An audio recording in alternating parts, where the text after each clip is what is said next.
มีหัวใจคือกันเด้อเจ้า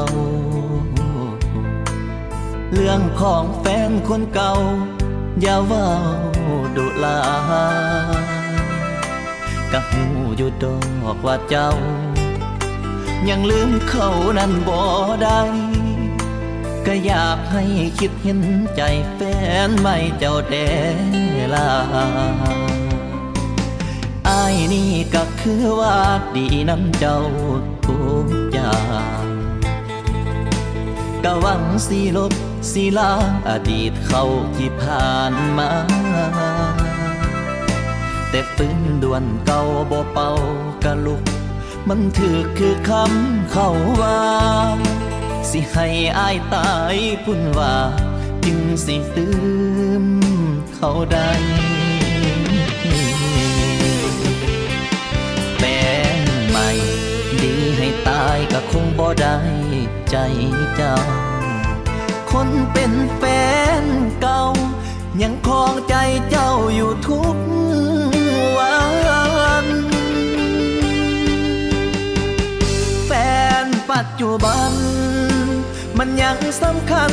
สำได้คนเป็นแฟนใหม่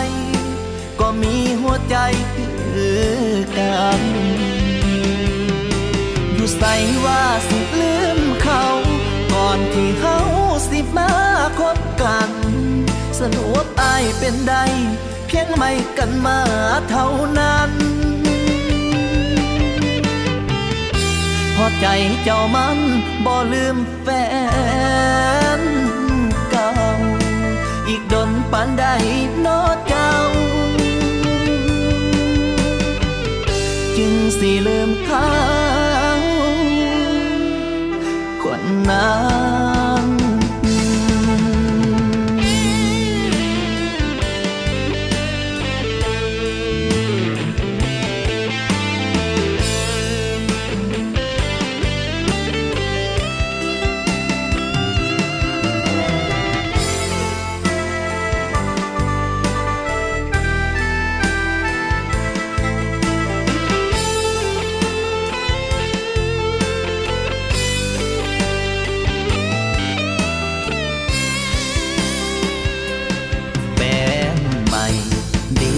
ตายก็คงบ่ได้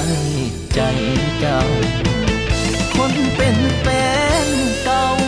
ยังครองใจเจ้าอยู่ทุกวัน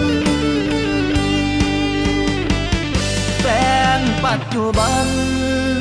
มันยังสำคัญสำได้คนเป็นแฟนใหม่ก็มีหัวใจคือกันอยู่ใส่ว่าสิลืมเขาก่อนที่เขาสิมาคบกันสรุปอายเป็นใดเพียงไม่กันมาเท่านั้นพอใจเจ้ามันบ่ลืมแฟนเก่าอีกดนปานใดนอเจ้าจึงสิลืมเขาคนนั้นคันบ่ฮักก็คือบ่บอกกันดีมาตัวกันจังสิมันเจ็บหัวบ่คันความดีอายมันยังมีบ่พออายก็สิขอคืนใจให้เจ้าหากแฟนไม่จังอายมันบ่ตีสำคัญก็กลับไปเอา